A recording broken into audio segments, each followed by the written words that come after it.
ராமராமா, புதன்கிழமை ஆகஸ்ட் மாதம் 5ஆம் தேதி, பராபவ வருஷம் ஆடி மாதம் 20ஆம் தேதி, சப்தமி திதி, சாயங்காலம் 6 மணி வரை, பின்பு அஷ்டமி, அஸ்வினி நட்சத்திரம், சூலயோக, பத்ராகரணம், ராகு காலம் மதியம் 12லிருந்து 1:30, யமகண்டம் கார்த்தால 7:30லிருந்து 9. கோபுர தரிசனம் எத்தகைய பலனை தரும்? கோபுர தரிசனம் கோடி புண்ணியம் அப்படின்னு ஒரு சொற்றொடர் நிறைய எல்லாரும் காதால கேட்டிருப்போம். என்னது இது கோபுர தரிசனம் அப்படின்னா, கோபுரம் அப்படின்னா தெரியும் நம்மளுக்கு, கோவில்களில் வாயிற் படியில் இருக்கும் இல்லையா, பெருசா கோபுரம், 4 கோபுர கோவில்கள் இப்படி எல்லாம் உண்டு. இதில் சுவாமியை உள்ளே போய் தரிசனம் பண்ணணும். கோபுரத்திலேயே சுவாமியை கலசங்கள் வச்சிருப்பா. அதனால தான் கும்பாபிஷேகம் அப்படின்னா, கும்பாபிஷேகங்கிறது முக்கியமாக எதை சொல்கிறோம் அப்படின்னா, கோவிலில் கோபுரத்தில் கலசங்களை பிரதிஷ்டை பண்ணுவாள்.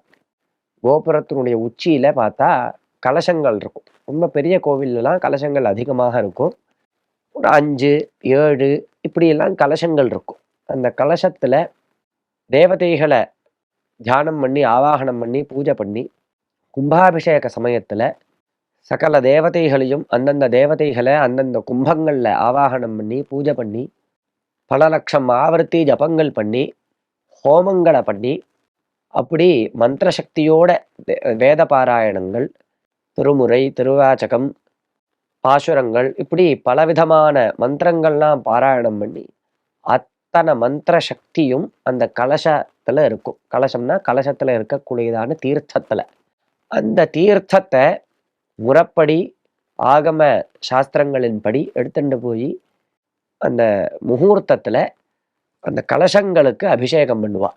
உடனே என்ன ஆகும்னா, அத்தனை சக்தியும் அங்கே போய் தேங்கிடும், அதில் பிரதிஷ்டிதமாக ஆயிடும். அதனால தான் இந்த கோபுரத்தில் இருக்கக்கூடிய அந்த கலசம் ரொம்ப முக்கியம். ஏதோ மின்னல் வந்தோ இடி இடிச்சோ அந்த கலசத்துக்கு ஏதாவது ஒன்று ஆச்சு, அது உடஞ்சுது இல்லை சாஞ்சுது அப்படின்னா உடனே மறுபடியும் புனஸ்ட எல்லாம் பண்ணணும். மறுபடியும் கோவிலில் பெருசாக சடங்கு நடக்கும். அப்படி அந்த கலசங்களை, கோபுரத்தை நாம் தரிசனம் பண்ணுறதே பெரிய புண்ணியம் அப்படின்னு சாஸ்திரம் சொல்கிறது. உள்ளே போய் தேவதைகளை தரிசனம் பண்ண முடியலேன்னாலும் வாசல்ல இருந்து கோபுரத்தை தரிசனம் பண்ணி பிரார்த்தனை பண்ணிக்கிறது நமக்கு புண்ணியத்தை ஏற்படுத்தி கொடுக்கறது. ஆமாம்.